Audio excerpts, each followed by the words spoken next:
Graças ao Pai, meus irmãos, convido você mais uma vez, com a graça de Deus, com a permissão do Senhor, trago-os até aqui pelo Espírito Santo do Senhor. Convido você a abrirmos novamente a palavra do Senhor no livro de Marcos, onde temos feito a exposição bíblica aos domingos. Livro de Marcos, capítulo 2, para que nesta noite a gente encerre o capítulo 2.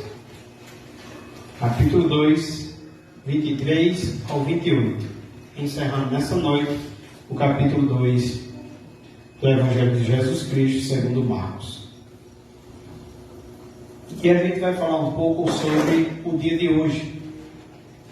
Dia do Senhor, que para nós é o sábado cristão. Para nós é aquele dia que o Senhor diz: 6 dias trabalharás, e o 7º dia é sábado, dia do Senhor. É dia de descanso, é dia de santificar esse dia. Então, os cristãos, eles, desde a ressurreição do nosso Senhor e Salvador Jesus Cristo, os cristãos celebram esse dia como sendo o domingo. Então, hoje é dia do Senhor. Então, vamos tratar desse assunto, mesmo lendo na Bíblia acerca do sábado. A gente já viu aqui uma das revistas da nossa denominação que o sábado, essa palavra sábado na Bíblia, às vezes, tem aquele sentido sabá, e que tinha vários sentidos. Às vezes esse sábado era um dia na semana, feito o que a gente vai falar hoje. Às vezes esse sábado era um mês no ano, e às vezes esse sábado era depois de 6 anos a terra descansasse um ano. Tudo isso era chamado de sábado, né? Então não era o dia propriamente, como hoje a gente conta segunda, terça, quarta, quinta, sexta, sábado. Então o sábado tinha pelo menos esses 3 sentidos, né? E um dos sentidos vamos falar nesta noite, que já foi lido em Êxodo capítulo 20. Êxodo capítulo 20 foi lido quando disse: lembra-te do dia de sábado. É o dia que hoje comemoramos como dia do Senhor. Lembra-te do dia de sábado para o santificar. Então, você lembrou desse dia, você o santificou. 6 dias trabalharás, e a gente sabe que se passou 6 dias durante a semana, né? E fizemos toda a obra. Então, 6 dias trabalharás e farás toda a tua obra. Mas o 7º dia é o sábado do Senhor, teu Deus, a qual me refiro hoje. É dia do Senhor, teu Deus. O dia não é seu, hoje o dia é do Senhor. 6 dias, o Senhor deixou você trabalhar 6 dias. Mas hoje é dia do Senhor. Então, vamos para Marcos, capítulo 2, a partir do versículo 23, que diz assim: ora, aconteceu atravessar Jesus em dia de quê? De sábado, certo? Em dia de sábado, as searas, e os discípulos, ao passarem, colhiam espigas. Advertiram-nos os fariseus: vê porque fazem o que não é lícito aos sábados. Mas ele lhes respondeu: nunca lestes o que fez Davi, quando se viu em necessidade e teve fome, ele e os seus companheiros, como entrou na casa de Deus, no tempo do sumo sacerdote Abiatar, e comeu os pães de apropriação, os quais não é lícito comer, senão aos sacerdotes, e deu também aos que estavam com ele? E acrescentou: o sábado foi estabelecido por causa do homem, e não o homem por causa do sábado, de sorte que o Filho do Homem é Senhor também do sábado. Amém? Então aconteceu, como diz o versículo 23, de atravessar Jesus.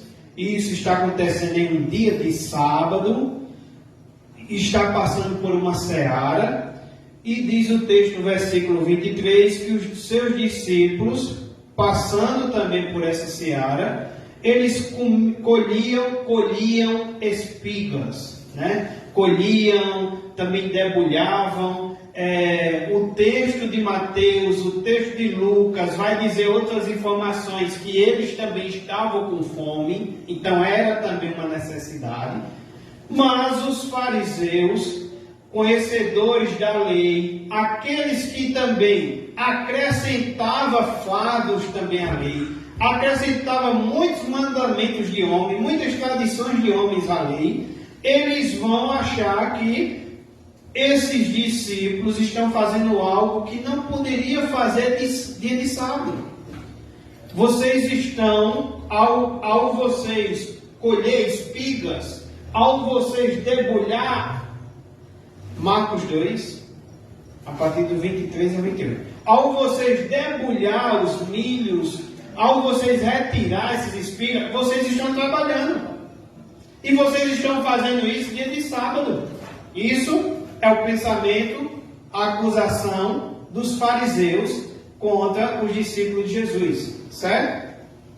Mas ele lhe respondeu, sim, 24, advertiram-nos os fariseus, vê porque fazem que não é lícito aos sábados. Então para os fariseus não era lícito fazer aquilo no dia do Senhor, no sábado, né? Lembrando que eles fizeram também por uma necessidade. Mateus, Lucas, que trata do assunto, nos evangelhos sinóticos, vai dizer que eles estavam com fome, tá certo? Mas os fariseus, né, que não estavam nem aí para a necessidade do ser humano, que não estavam nem aí para amar o próximo, os fariseus que muitas vezes só tinham capa, né, só tinham fachada, só viviam uma religiosidade, os fariseus querem cobrar porque os homens estão comendo. Eles não olham para que os homens estão comendo porque estão com necessidade, estão com fome. Mas eles antes cobram porque estariam descumprindo, né, um mandamento, uma tradição. Versículo 25, mas ele lhes respondeu, nunca lestes o que fez Davi? Então o Senhor traz aqui uma resposta. Quando se viu em necessidade e teve fome, então era a mesma situação dos discípulos lá em cima. Se viram em necessidade e tiveram fome. E Jesus cita agora uma palavra bíblica, algo que aconteceu ali no Antigo Testamento. Vocês não leram não as Escrituras?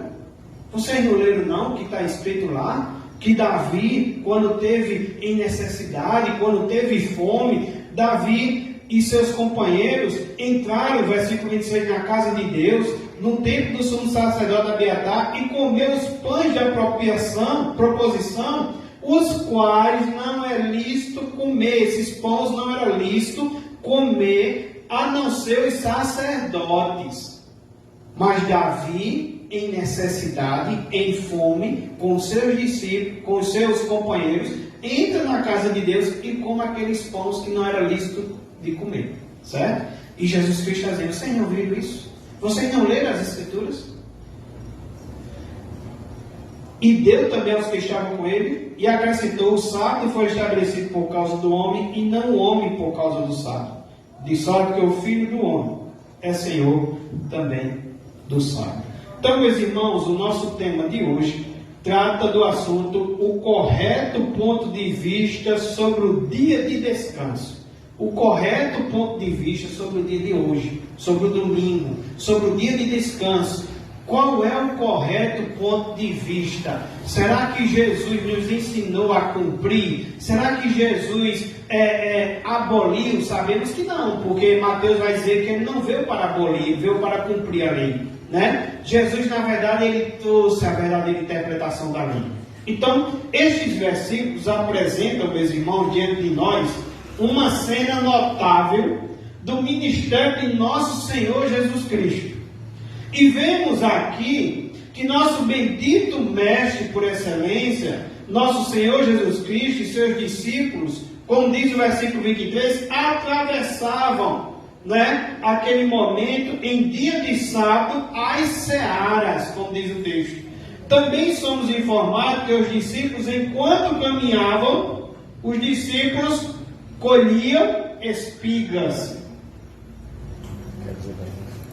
Isso, meus irmãos, fez com que imediatamente os fariseus puseram-se a acusá-los, como se os discípulos tivessem cometido uma tremenda ofensa moral. Ele diz: vê, porque faz o que não é lícito aos sábados? Então os fariseus receberam uma resposta transbordante de sabedoria. Esse texto vai nos ensinar nessa noite, meus irmãos, como devemos responder assuntos da nossa vida, do nosso dia a dia, nossos negócios, nossas transações, nossos desafios, nossos medos, nossas angústias. A quem temos recorrido? O Senhor, Ele recorre aqui às Escrituras. E os fariseus recebem uma resposta transbordante de sabedoria, que todos aqui nesta noite devemos nos ater, se quisermos compreender bem a questão da observância do dia de descanso. Então, a primeira lição que eu tiro nessa noite aqui para os amados irmãos é que esses versículos a gente aprende primeiramente, quão exagerada importância é dada a coisas pequenas por aqueles que são apenas formalistas religiosos. Quão exagerada importância é conferida a ninharias, a pequenas coisas, é dada a pequenas coisas por aqueles que são apenas formalistas religiosos. Os fariseus, eles eram meros formalistas. Como talvez, irmãos, nunca houve pessoas iguais aos fariseus. Parece que pensavam exclusivamente na parte exterior, na casca, na fachada e nas cerimônias de religião. A essas externalidades na vida dos fariseus acrescentavam as tradições por eles mesmos inventadas. Sua piedade compunha-se de apenas lavar uma parte do corpo ou lavar uma parte do copo, né? Se compunha apenas em jejum e peculiaridades nos trajes, na forma de adoração, enquanto, preste atenção, não existia arrependimento, não existia fé e nem existia santidade. Eram apenas formalistas religiosos que tinham comparativamente esquecidos a questão do arrependimento, da fé e da santidade. Então eles viviam muito essa questão da externalidade, né? Viviam muito a questão dessa formalidade religiosa. Acrescentavam tradições inventadas por eles, né? E sua piedade era vista como lavagem de uma parte, ou jejum, peculiaridade nos trajes e outras formas de adoração, mas nada de arrependimento, de fé e santidade. Eu lembrei aqui de Mateus capítulo 3, os irmãos podem estar acompanhando, deixa marcado aí Marcos para a gente voltar. Mateus capítulo 3, a gente tem a pregação de João Batista,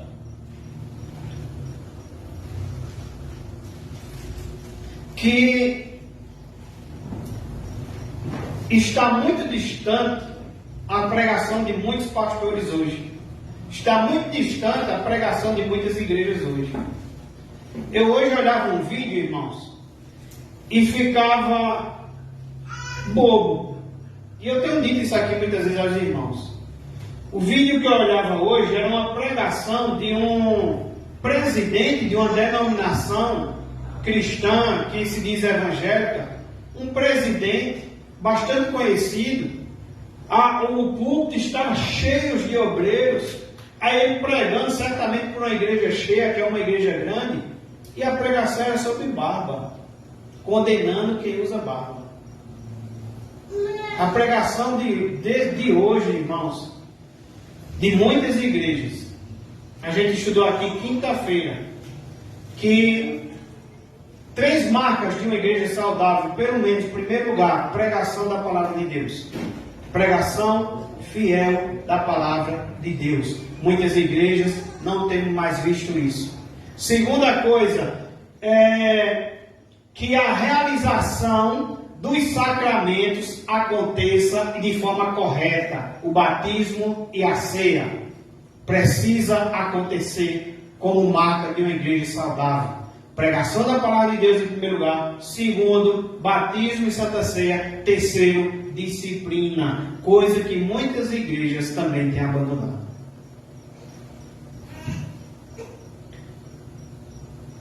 Eu via no vídeo de hoje a pregação num evento, uma igreja grande, enorme, cheio de pastores no altar.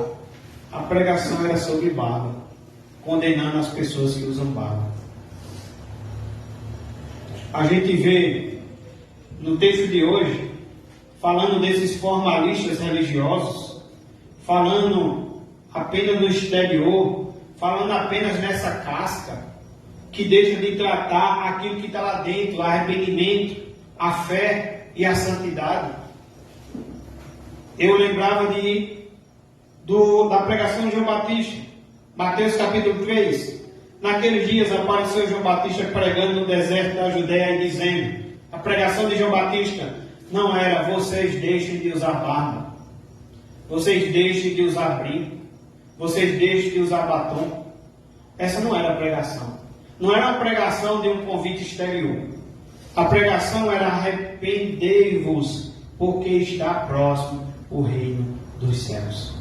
A pregação de João Batista era aquela que Jesus disse a Nicodemos: o que é da carne, é da carne. O que é do Espírito, é do Espírito. E ainda vou dizer a você, Nicodemos, não se alegre, porque eu estou dizendo, importa que tenha que nascer de novo, não, Nicodemos, porque precisa realmente nascer de novo. Jesus está falando de Nicodemos. Nicodemos é um mestre, é um fariseu, de entre os fariseus, e é um mestre, alguém muito conhecedor. Mas Jesus diz o que é Nicodemos?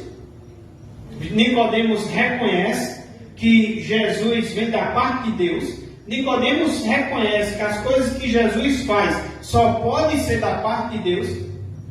Mas Nicodemos não nasceu de novo. Quando Jesus fala do nascimento, Nicodemos ainda pergunta se tem como um velho entrar no ventre da sua mãe. Ele não está entendendo. E o Senhor diz: olha, o que é da carne, Nicodemos, é carne, o que é do Espírito é do Espírito. É preciso nascer de novo. Se não nascer de novo, não entra no reino dos céus. E quando a gente chega aqui em João capítulo 3, a pregação é: arrependei-vos, porque está próximo o reino dos céus. Porque este é o referido por intermédio do profeta Isaías: voz do que clama no deserto, preparai o caminho do Senhor, endireitai as suas veredas.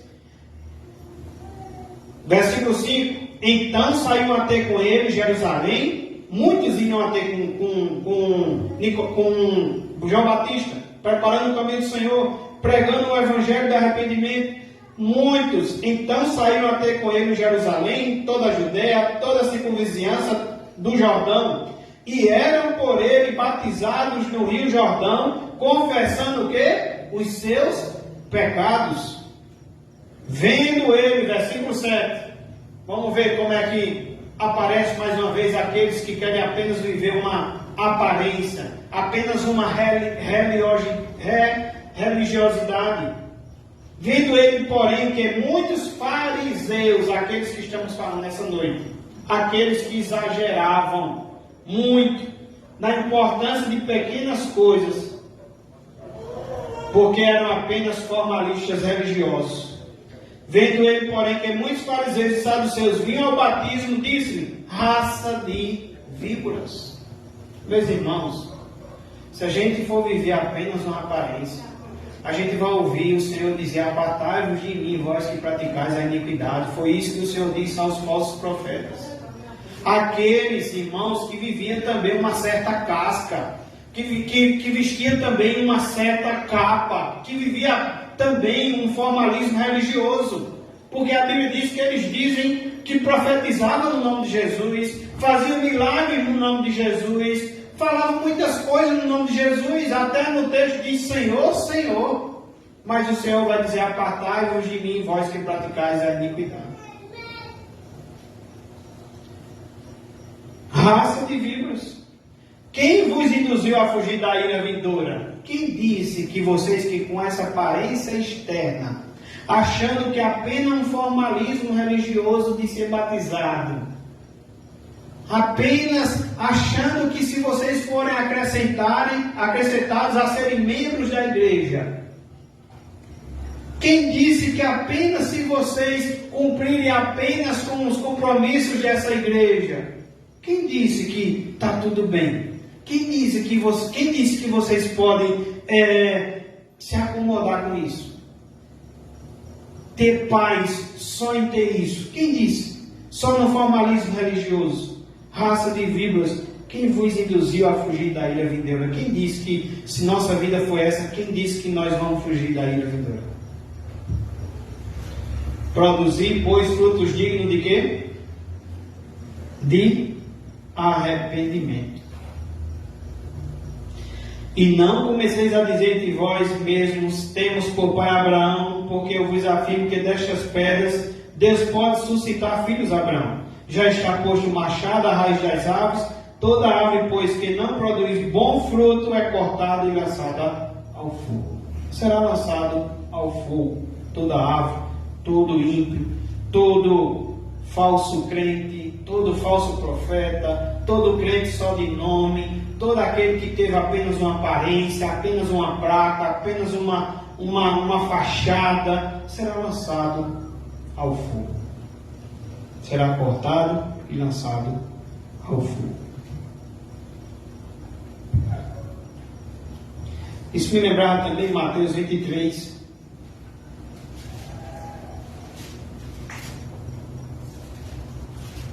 Mateus 23. Mateus 23, irmãos, a gente vai ver Jesus advertindo os fariseus. Olha aí a advertência. Ai de vós. Deixa eu ler texto 1. Então falou Jesus às multidões e aos seus discípulos: na cadeira de Moisés se assentaram os escribas e fariseus. O que é que quer dizer isso?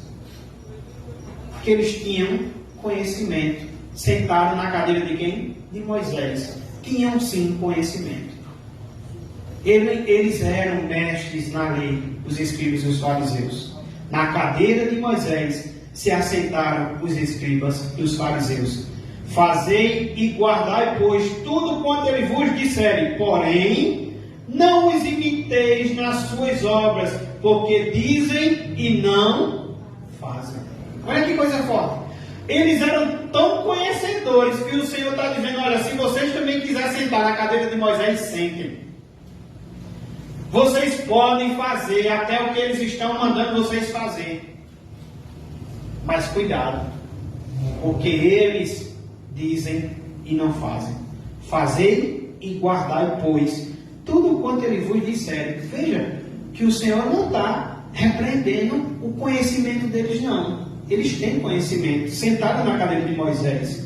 E o Senhor está nos dizendo: fazei e guardai, pois, tudo quanto ele vos disser. Porém, cuidado aqui, ó, não os imiteis nas suas obras, porque dizem e não fazem. Versículo 4. Atam fardos pesados. Eles acrescentavam muitas coisas além.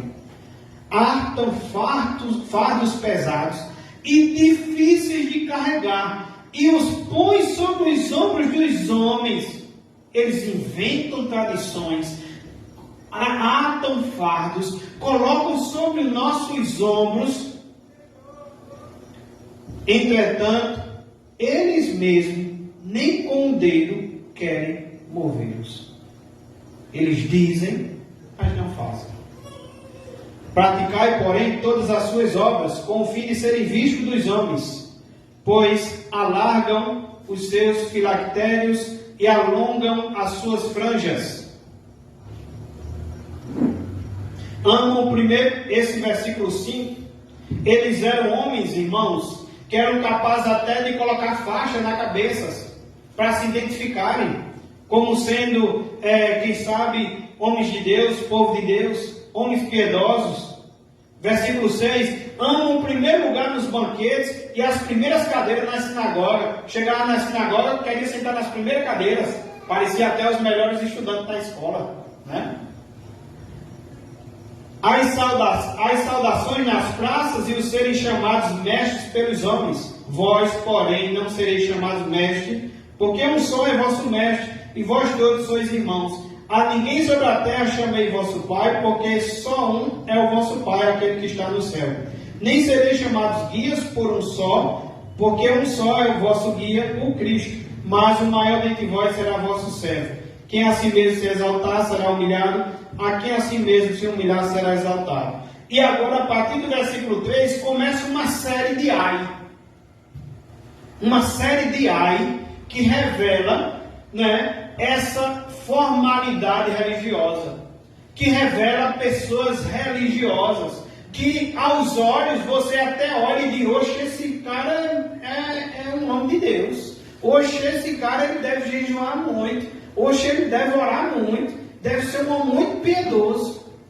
Aos seus olhos você pode até, quem sabe, dizer isso, aos meus olhos também, mas aos olhos do Senhor ele vai dizer, apartai-vos de mim, vós que praticais a iniquidade. Versículo 13, ai de vós. Olha que advertência sobre essa aparência, de viver essa aparência, irmãos. De estar na igreja e Cristo não está em você. De ser batizado na igreja e Cristo não está em você. De ser membro da igreja e Cristo não está em você. De ser alguém que, quem sabe, diga que já tem 20, 30 anos de evangelho e Cristo não está em você. Olha o perigo. Isso lembra a mulher de Ló. Quando sai de Sodoma e Gomorra, e quando sai de Sodoma e Gomorra, vira para trás, porque seu coração ainda está em Sodoma e Gomorra e vira a estátua de sal. Ai de vós, escribas e fariseus, hipócritas, porque fechais o reino dos céus diante dos homens, né? Eles colocavam muito fardos. Pois vós não entrais, nem deixais entrar os que estão entrando. Veja, eles não entram, o Senhor está dizendo, e ainda está tentando impedir aqueles que estão entrando. Ai de vós, escribas e fariseus, hipócritas, porque devorais as casas das viúvas, e para o justificar fazeis longas orações, porque isso sofrereis juízo muito mais severo. Estavam se aproveitando da causa da viúva. 15, ai de vós, e se justificava no 14, que fazia longas orações. 15, ai de vós, escribas e fariseus, hipócritas, porque rodeais o mar e a terra para fazer um prosélito, e uma vez feito tornais filho do inferno, 2 vezes mais do que vós. Sabe o que é um prosélito? Ele está dizendo, ai de vós, escribas e fariseus, que vocês ainda fazem pessoas ser discípulas de vocês, e que vocês ainda fazem essas pessoas tornar filho do inferno 2 vezes do que vocês. Ai de vós, guias cegos, olha que eles são guias cegos, que dizeis, quem jurar pelo santuário isso é nada, mas se alguém jurar pelo ouro do santuário, fica obrigado pelo que jurou. Insensatos e cegos, pois qual é maior, o ouro ou o santuário que santifica o ouro? E dizeis, quem jurar pelo altar, isso é nada. Quem, porém, jurar pela oferta que está sobre o altar, fica obrigado pelo que jurou. Cegos, pois qual é maior, a oferta ou o altar que santifica a oferta? Portanto, quem jurar pelo altar, jura por ele, e por tudo que sobre ele está.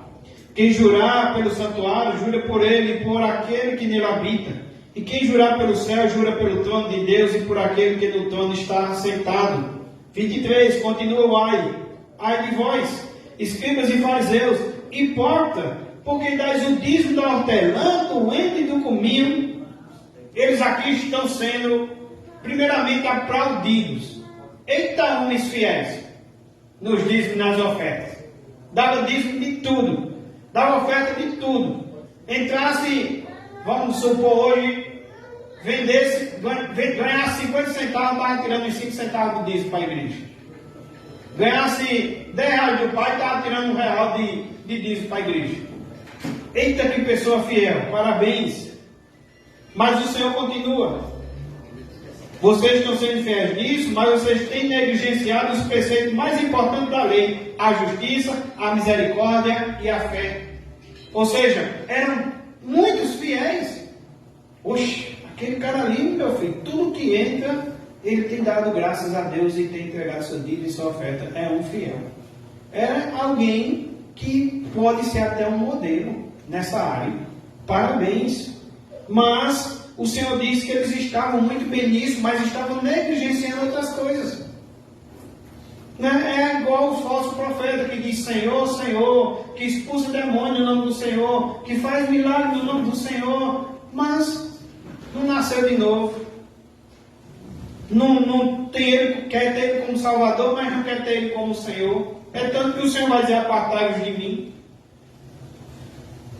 E o Senhor diz: tendes negligenciado os preceitos mais importantes da lei, a justiça. Eles não estavam agindo com justiça, não estavam agindo com misericórdia. A gente vai ver um exemplo aqui que no dia do Senhor poderia agir de misericórdia, mas eles não estavam agindo de misericórdia e não estavam agindo com fé. E o Senhor, alguns até vão pegar esse versículo 23 e dizer que o Senhor Jesus está aqui reprovando o dízimo e a oferta. Nada disso. É só você ler bem direitinho. Se você ler, você vai entender que não tem nada disso aqui. O Senhor está dizendo, mostrando quanto eles eram fiéis com essa parte do dízimo, mas estavam negligenciando a questão da justiça, da misericórdia e da fé. E no final o Senhor diz: devis, porém, fazer estas coisas, que é a primeira coisa que ele falou lá em cima, que é o dízimo. Ele está dizendo: vocês deviam fazer essas coisas sem omitir aquelas. Ou seja, vocês continuem dando seus dízimos sem deixar de fazer a justiça, a misericórdia e a fé. 25. Ao 24. Guia cego, que quais um mosquito e engoles o quê? É muito forte esse versículo, né? Homens religiosos que coa o mosquito, mas engole um camelo. 25. Ai de vós, escribas e fariseus, hipócritas, porque limpais, que exemplo aqui importante também para o nosso texto de hoje, eles limpavam o quê? O exterior do copo e do prato, mas estes por dentro estão cheios de rapina e intemperança.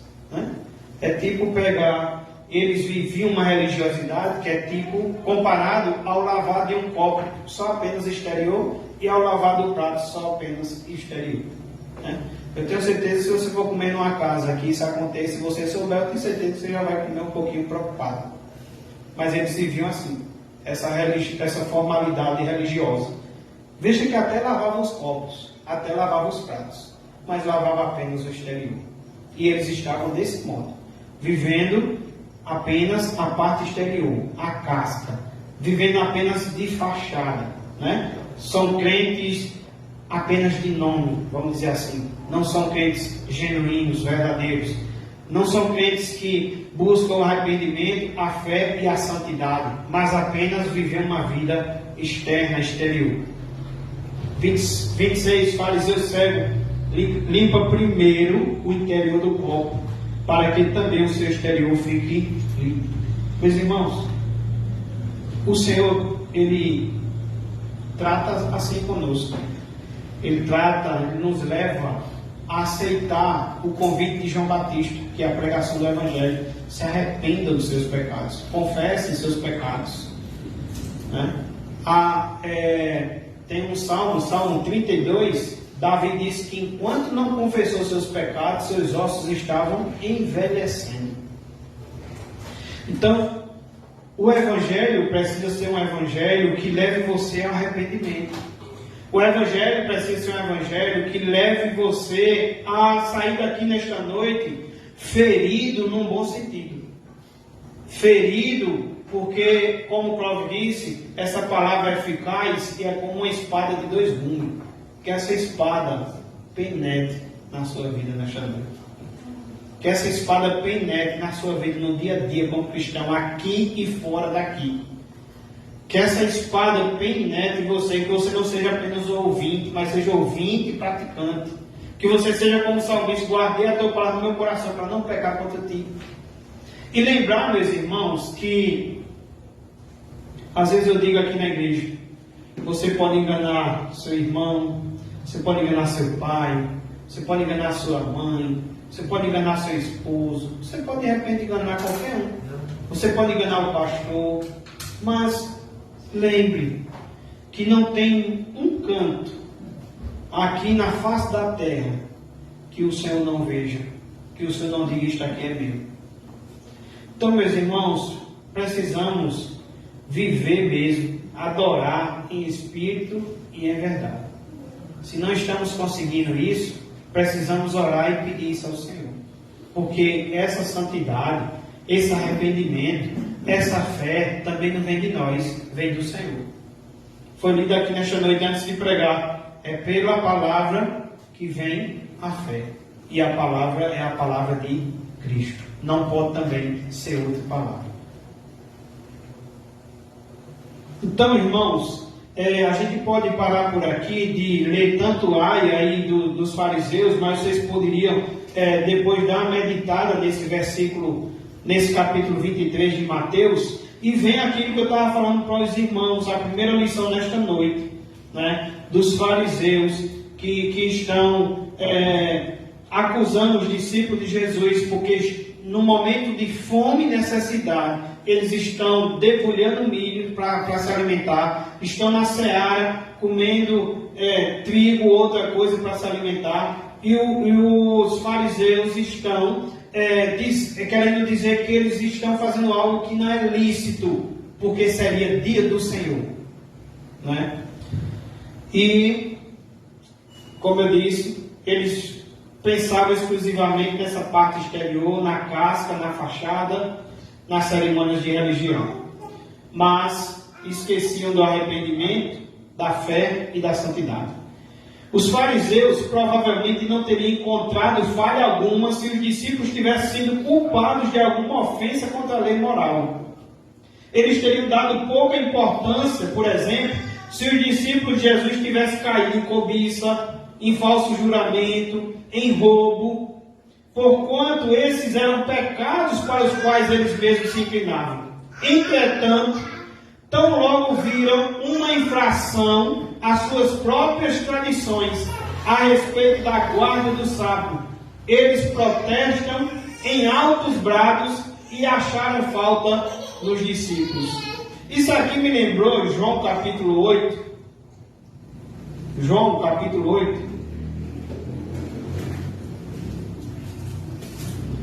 Como o texto aqui nos diz, que se os discípulos tivessem caído em outros pecados, como roubo, como falso juramento, como cobiça, talvez os fariseus nem tinham ligado, mas os fariseus estavam aperreados, né? Estavam querendo acusar os discípulos de Jesus, porque estavam quebrando uma tradição. João capítulo 8, a gente vê a história da mulher adúltera. Jesus, entretanto, foi para o Monte das Oliveiras de madrugada, voltou novamente para o templo, e todo o povo ia ter com ele, e assentados ensinavam. Aí vem novamente, de quem estamos falando nessa noite? Os hipócritas, os escribas e fariseus, trouxeram à sua presença uma mulher surpreendida em adultério. Vamos lá. Vamos pegar essa mulher que foi pega em adultério e fazendo-a ficar de pé no meio de todos, disseram a Jesus: Mestre, esta mulher foi apanhada em flagrante adultério. E na lei nos mostrou Moisés que tais mulheres sejam apedrejadas. Tu, pois, que dizes? Isto diziam eles, tentando Jesus, para terem de que o acusar. Eles não estavam preocupados porque aquela mulher foi pega em adultério. Eles estavam tentando Jesus, de ver qual seria a resposta de Jesus, para acusar Jesus, para ter um motivo de dizer: agora podemos crucificá-lo, agora podemos julgá-los, agora podemos condená-lo. Mas Jesus, inclinando-se, escrevia na terra com o dedo. Como insistissem na pergunta, Jesus se levantou e lhes disse: aquele que dentre vós estiver sem pecado, seja o primeiro que lhe atire pedra. E tomando a inclinar-se, continuou a escrever no chão. Mas ouvindo eles quem? Os escribas e os fariseus, esta resposta, e acusados pela própria consciência, porque eles também tinham pecados, certo? Pela própria consciência, foram-se retirando um por um, a começar pelos mais velhos até os últimos, ficando só Jesus e a mulher no meio onde estava. Então, é como eu estava dizendo aqui, se os discípulos de Jesus fossem pegos com cobiça, com falso juramento, com roubo, talvez eles nem tivessem se importado com isso. Porque eles estão levando aqui a mulher adúltera para Jesus, mas não estão preocupados porque a mulher adulterou. Eles estão querendo acusar Jesus. E aqui eles estão perturbados porque estão querendo achar falta nos discípulos de Jesus por quebrarem uma tradição.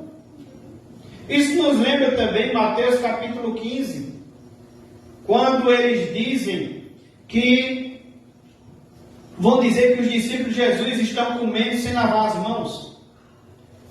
E Jesus diz que eles estão, os fariseus estão obedecendo tradição de homens e desobedecendo os mandamentos de Deus. Quando, por exemplo, o pai ou a mãe havia necessidade de ser ajudada pelo filho, e eles diziam que aquele dinheiro que eles tinham era o corban, que significava: olha, nós temos aqui dinheiro, mas não podemos ajudar nossos pais, porque isso aqui é do Senhor. Corban significava isso aqui é do Senhor. Mas o Senhor sabia que eles estavam usufruindo daquele dinheiro. Então, mais uma vez, é considerado pelo Senhor hipócritas, porque estão cumprindo tradição de homens, que era a invenção do corban, e está desobedecendo o mandamento de Deus, que era honrar o pai e a mãe, para que os dias sejam prolongados. Meus irmãos, oremos e vigiemos. Peço isso aos irmãos nessa noite. Oremos e vigiemos, para não nos precipitarmos no mesmo erro dos fariseus. Existem crentes que caminham pelas mesmas veredas dos fariseus. Há milhares em nossos dias que pensam muito mais acerca das meras cerimônias religiosas do que a respeito das doutrinas do cristianismo. O pastor que eu me referi agora há pouco, em vez de ele estar preocupado na doutrina do cristianismo, ele está preocupado em mostrar para a igreja que a barba seria um pecado.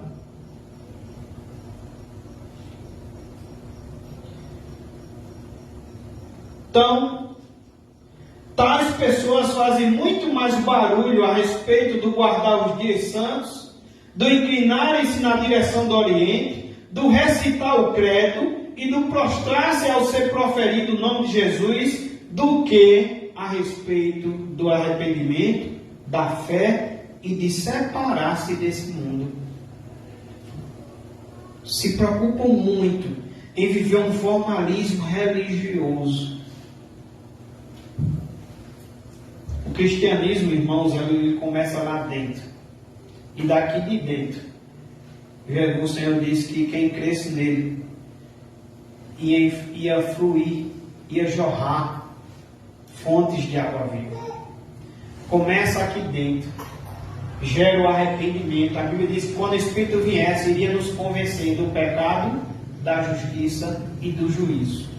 Gera em nós um arrependimento, que esse arrependimento depois ele é mostrado no batismo publicamente. Estou me batizando para mostrar publicamente que o Senhor me alcançou, que algo aqui dentro está acontecendo em mim, entendeu? Ele me transformou, Ele me fez crer nele. E esse externo não para no batismo.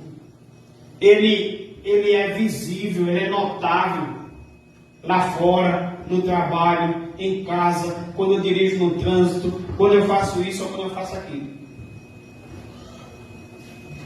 Oremos e vigiamos para não precipitarmos no mesmo erro dos fariseus. Estejamos permanentemente em guarda contra tal atitude. Ela não nos pode consolar, satisfazer ou salvar. Que bom! Se você já confessou Jesus, já procurou sua igreja para ser batizado, já foi acrescentado na lista de rol de membros da igreja, que bom, que bênção! E como o pastor Leandro pregar em Barra Santana, aqueles que confessam a Jesus devem passar também pelo batismo. Que bom!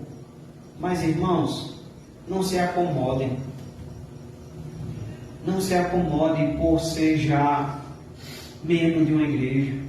Não se acomodem porque eu já me batizei, porque eu já sou membro da igreja, porque no nome de Jesus eu já oro.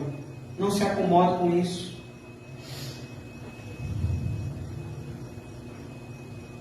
Podemos estar na igreja e o Senhor não está em nós.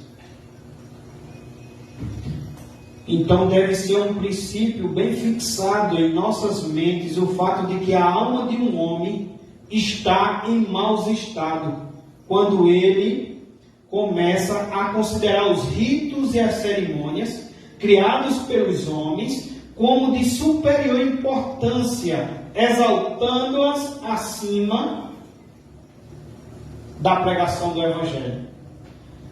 Esse é um sintoma de enfermidade espiritual. Há um engano por trás dessa atitude. Com demasiada frequência, ela é sinal de uma consciência tranquila. Os primeiros passos no afastamento do verdadeiro Evangelho, em geral, seguem nessa direção. Não admira que o apóstolo Paulo tenha escrito aos Gálatas, se você quiser acompanhar, no livro de Gálatas, capítulo 4,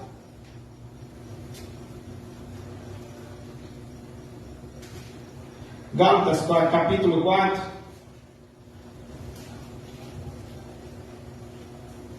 a partir do versículo 8, o Senhor diz: outrora, né?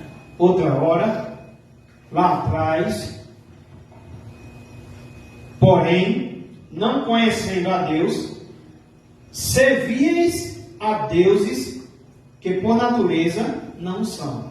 Lá atrás, antes de vocês conhecerem a Deus, vocês serviam a outros deuses, Deus com D minúsculo, porque por natureza não é Deus.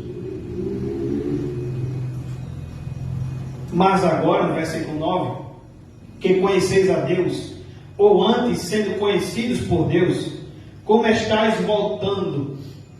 Ele diz: como estáis voltando outra vez aos rudimentos fracos e pobres, aos quais de novo quereis andar em escravizá-los.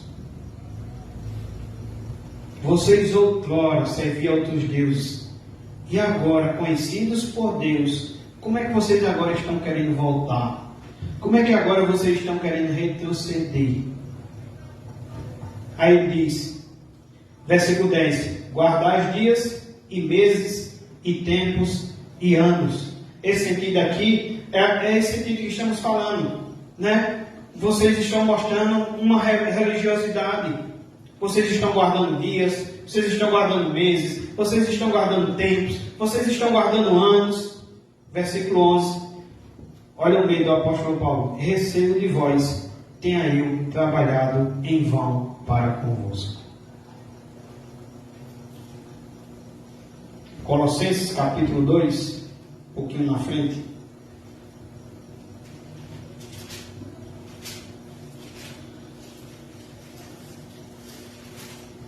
E receio de vós tenha eu trabalhado em vão para convosco. Colossenses capítulo 2.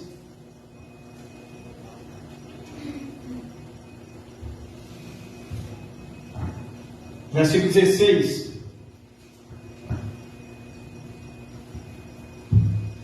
Ninguém, pois, vos julgue por causa de comida e bebida, ou dia de festa, ou lua nova, ou sábados.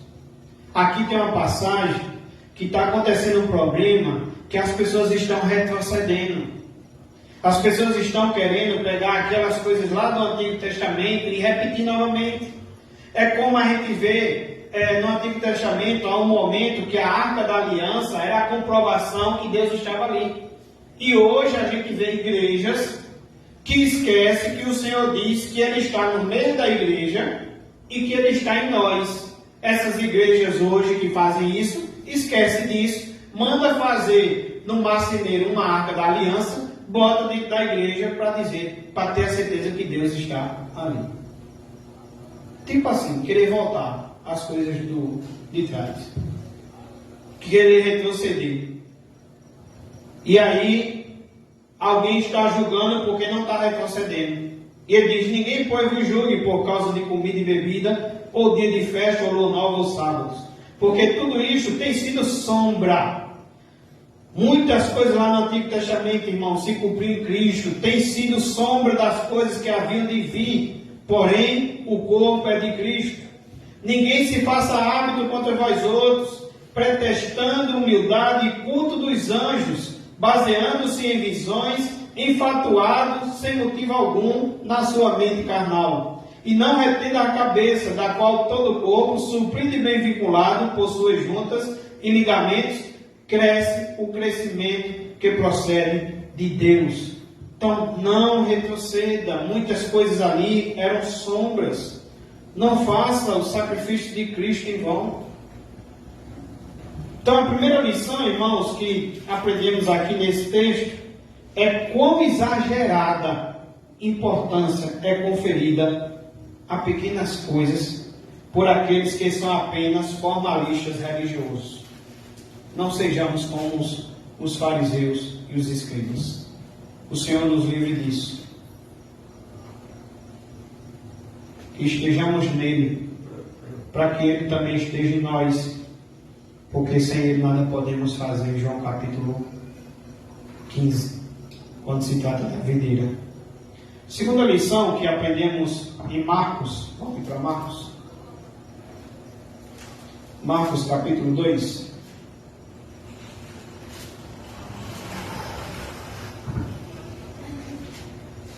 O que eu falei aqui nesta noite, nesse primeiro ponto, eu não estou contra batismo, não estou contra a relação de membros da igreja, nada disso.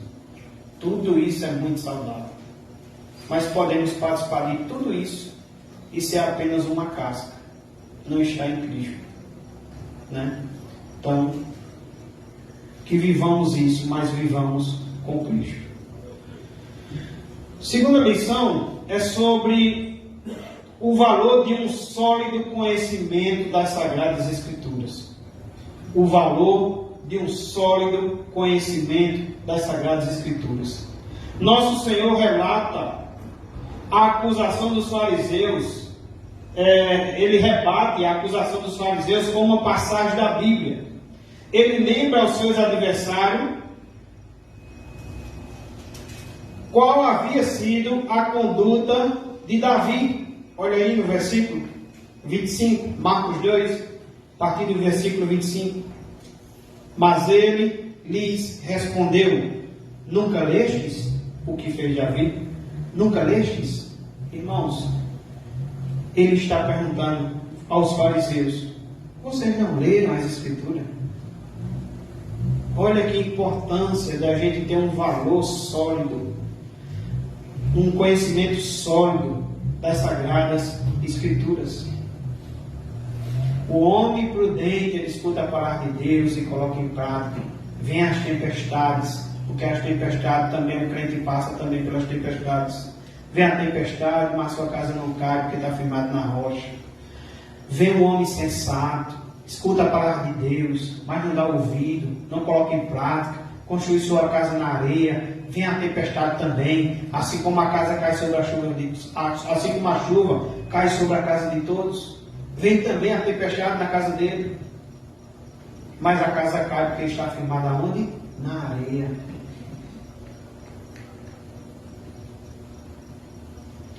A gente olha para o Salmo 1, os justos são como árvores plantadas a ribeiros de águas. que no devido tempo dá o seu fruto e a folhagem não murcha. Já o ímpio não é assim. O ímpio é como palha, que o vento vem e dispersa. E a Bíblia diz que ele não permanecerá na congregação dos justos.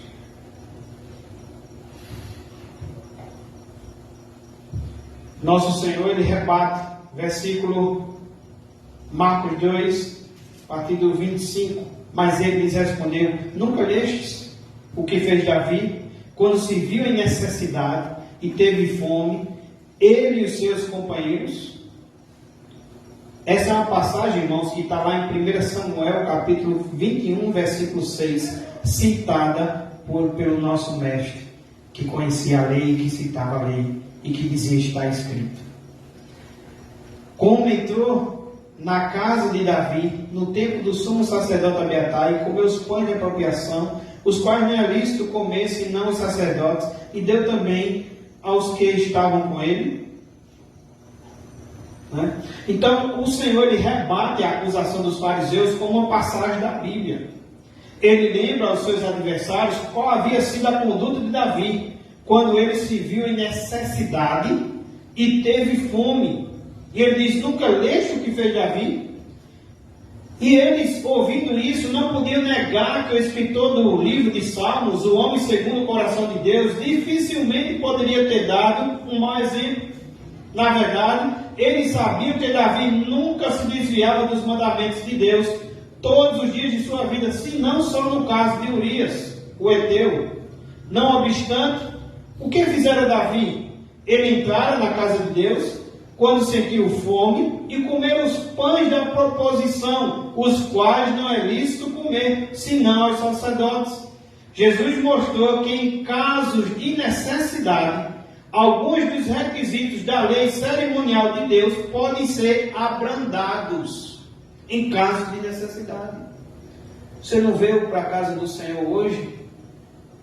Por quê? Porque foi uma necessidade? Você foi socorrer alguém? Ou você não trabalha durante a semana e apareceu um emprego para você comprar o pão da sua família? Foi uma necessidade? Amém. Se não foi, ficou em casa porque faz novela, ou porque escolheu um outro convite, não colocou Deus em primeiro lugar. Então o Senhor, Ele nos mostra aqui, Jesus mostra que em casos de necessidade, alguns dos requisitos da lei cerimonial de Deus podem ser abrandados. Nosso Senhor, pois, apresentou aos seus adversários esse exemplo, extraído das próprias Escrituras. Coisa alguma puderam encontrar para responder ao seu argumento, porque a espada do Espírito foi uma arma diante da qual não puderam resistir. Então eles foram silenciados e envergonhados. O valor de um sólido conhecimento das Sagradas Escrituras. Ora, a conduta de Nosso Senhor nessa oportunidade deve servir, meus irmãos, de exemplo para todos nós, todo o seu povo. A grande razão impulsionadora de nossa fé e prática deve ser sempre a seguinte: está escrito na Bíblia. Todo dia, meus irmãos, encontramos com muitas pessoas. Conversamos, pessoas carentes, sedentas, precisam ouvir uma palavra, que estão passando por luta, estão passando por divórcio. E encontramos muitas pessoas também que vêm afrontar também as nossas ideias bíblicas, nossos princípios bíblicos. Será que você tem esse sólido conhecimento das Escrituras e você abre a boca e diz: está escrito? Será que você convida a pessoa para dizer o que está escrito na Escritura e aí você cita a Escritura? Deveríamos nos esforçar por ter a palavra de Deus do nosso lado em todas as questões polêmicas.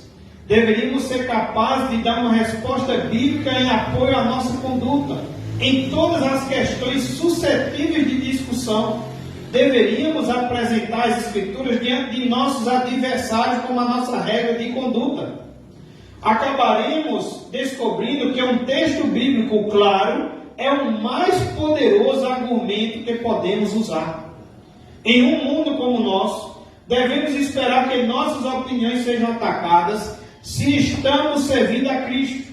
E devemos estar certos de que coisa alguma é capaz de silenciar os nossos adversários tão prontamente como uma citação das Escrituras.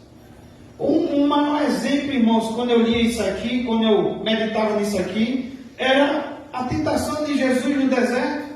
Jesus é tentado no deserto e por 3 vezes Jesus vence Satanás dizendo: está escrito, está escrito, está escrito. Como é que está o nosso conhecimento bíblico? Temos estudado, temos aproveitado vou dizer novamente, a quinta-feira, culto de doutrina. Será que temos irmãos aqui que vai receber o certificado no final do ano porque leu a Bíblia toda? Como é que está a nossa leitura em casa? Como é que está a nossa ida ao culto, ouvir o Evangelho, a pregação? Como é que está o não desprezar a profecia? Como é que está o não apagar o Espírito?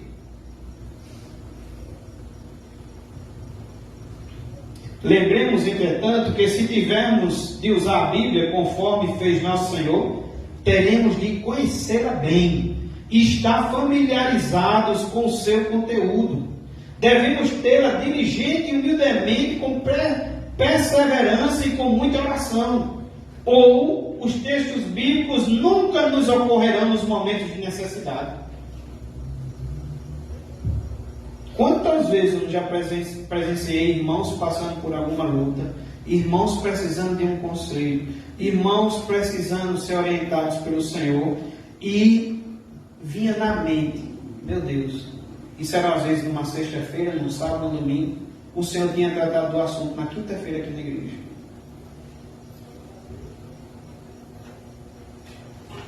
Um domingo foi pregado aqui sobre a mulher cananeia que estava sofrendo horrivelmente com sua filha endemoniada. Na segunda-feira estava eu expulsando o demônio da filha de uma mãe que estava aqui na igreja.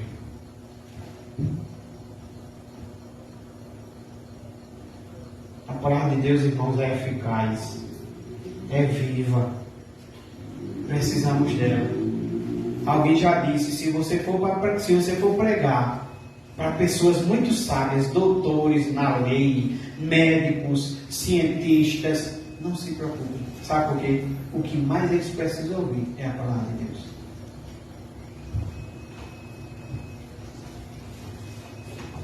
Lembremos, entretanto, que se tivermos de usar a Bíblia conforme fez nosso Senhor, teremos de conhecê-la bem e estar familiarizados com o seu conteúdo.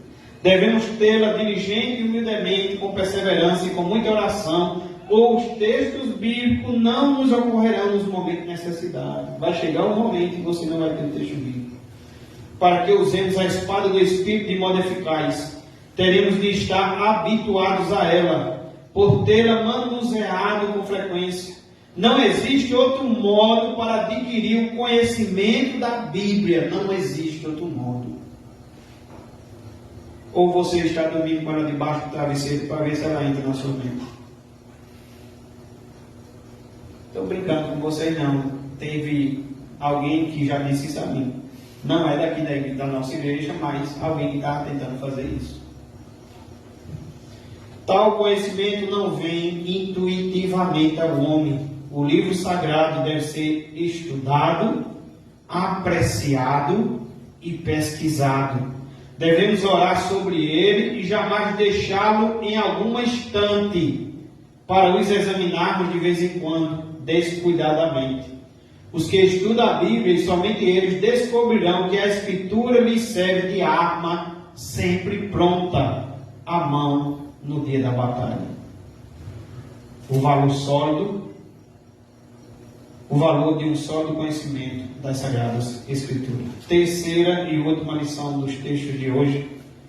Podemos ler Marcos 2, 27 e 28. E aconteceu, e acrescentou: o sábado foi estabelecido por causa do homem, e não o homem por causa do sábado. De sorte que o Filho do homem é Senhor também do sábado. Em último lugar, meus irmãos, aprendamos aqui o verdadeiro princípio pelo qual todas as questões acerca da observância do sábado deveriam ser decididas. O verdadeiro princípio pelo qual todas as questões acerca da observância do sábado, hoje, dia do Senhor, deveriam ser decididas. Ensinou o Senhor Jesus Cristo: o sábado foi estabelecido por causa do homem, não o homem por causa do sábado. Nestas palavras de Jesus, há uma fonte de profunda sabedoria. Merece toda a nossa atenção, tanto mais porque ficaram registradas no livro de Marcos. Vejamos o que elas contêm. O Senhor diz: o sábado foi estabelecido por causa do homem. Deus estabeleceu o dia de descanso em favor de Adão. No paraíso, trabalharia 6 dias, descansaria o 7º dia. E renovou essa bênção, essa ordem para Israel no Monte Sinai. O dia de descanso foi estabelecido em favor de toda a humanidade. Não somente para os israelitas, mas antes para toda a descendência de Adão. Foi estabelecido tendo em vista o benefício e a felicidade do homem. Guardar o dia do domingo como o dia do Senhor é para o seu benefício e para a sua felicidade. Não estamos aqui, irmãos, colocando nenhum fardo em vocês. É para o seu benefício, é para a sua felicidade. Você já trabalhou 6 dias? Descanse esse dia. Prepare esse dia para o Senhor, para santificar, para viver um dia melhor com a família, para participar melhor ainda das atividades da igreja, para oferecer seu culto ao Senhor.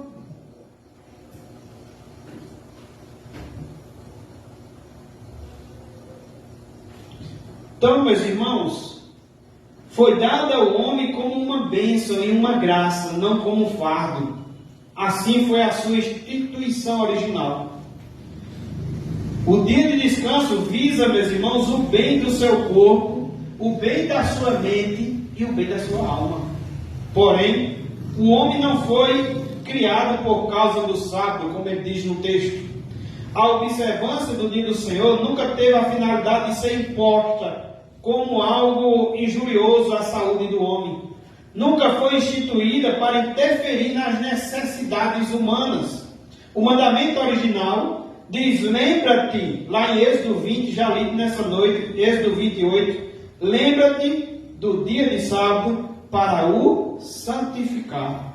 Não tinha o intuito de ser interpretado como prejudicial ao corpo do homem ou como empecilho aos atos de misericórdia em favor do próximo. Esse era o ponto crucial que os fariseus tinham esquecido ou sepultado debaixo de suas tradições. Em tudo isso, nada existe que apoie a precipitada afirmação de alguns que nosso Senhor anulou o 4º mandamento. Alguns pensam que o Senhor está aqui anulando o 4º mandamento. Pelo contrário, Jesus falou manifestamente sobre o dia de descanso como um privilégio e uma dádiva, e regulamentou a extensão de sua observância. Cristo mostrou que obras necessárias, no dia de hoje, obras necessárias e de misericórdia, podem ser realizadas nos dias do Senhor. Amém, irmãos? No dia do Senhor, se você chegar para mim e dizer que faltou o culto porque teve uma obra necessária e uma obra de misericórdia, o Senhor está nos ensinando nessa noite que é também para ser feito isso no dia do Senhor. Mas não proferiu uma única palavra que justificasse a noção de que os crentes não precisam lembrar-se do dia do Senhor. Ele disse: lembra-te do dia de sábado para o santificar. Marcos capítulo 2, já estou encerrando.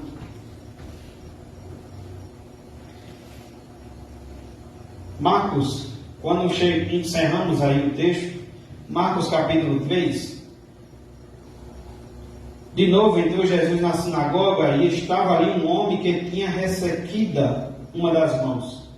E estava observando a Jesus para ver se o curaria em dia de sábado, a fim de o acusar.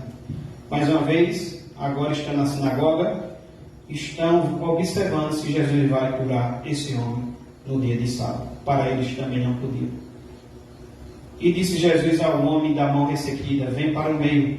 Então lhes perguntou: é lícito no sábado fazer o bem ou fazer o mal? Salvar a vida ou tirá-la? E eles ficaram mais uma vez em silêncio. Não fazer o milagre seria fazer o mal. Fazer o milagre seria fazer o bem. Olhando ao redor, indignado e condoído com a dureza do seu coração, disse ao homem: estenda a mão. Estendeu-a e a mão lhe foi restaurada. Retirando-se os fariseus, conspiraram logo com os herodianos contra ele, em como lhe tirariam a vida de Jesus. Veja comigo Mateus 12.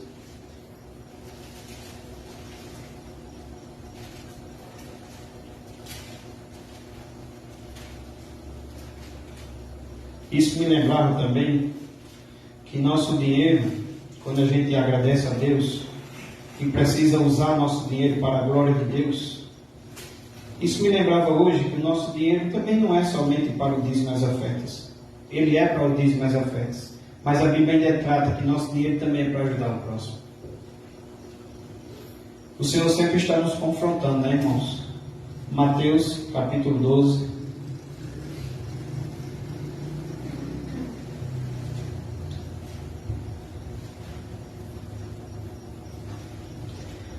Temos o mesmo texto, do 1 ao 8, e do 9 ao 14, o outro texto que eu acabei de ler, Marcos 3, que diz: tendo Jesus partido dali, entrou na sinagoga deles, achava-se ali um homem que tinha uma das mãos ressequida, e eles então, com o intuito de acusá-lo, perguntaram a Jesus: é lícito curar no sábado? Ao que lhes respondeu: qual dentre vós, vejam, qual dentre vós será o homem que tem uma ovelha e no sábado esta cair numa cova, não fará todo esforço tirando-a dali? Quem de vocês, se tiver uma ovelha, caiu num buraco, é dia de sábado, quem de vocês que não vai querer correr para socorrer a ovelha de vocês? Muito mais, irmãos, podemos fazer por alguém. Há uma obra necessária, uma obra de misericórdia também no dia do Senhor. Então o Senhor, ele traz a verdadeira interpretação. Dia do Senhor é dia sim de estar na casa do Senhor. E dia do Senhor é dia também de estar com a família. Dia do Senhor também é dia de obras de misericórdia. Sejamos então zelosos em nossa própria conduta quanto à observância do dia de descanso. Há bem pouco perigo de que ele esteja sendo observado muito rigorosamente em nossos dias. Há bem pouco perigo, ele diz. Há um perigo muito maior de que o dia do Senhor esteja sendo profanado e esquecido completamente. Há um grande perigo de que o povo esteja profanando e esquecendo completamente o dia do Senhor. Devemos contender zelosamente por sua preservação entre nós em toda a sua integridade. Podemos ter a certeza de que o desenvolvimento pessoal na graça de Deus e a prosperidade nacional estão intimamente vinculados à manutenção de um dia santificado ao Senhor. Achei bem interessante o que disse aqui J.C. Rico.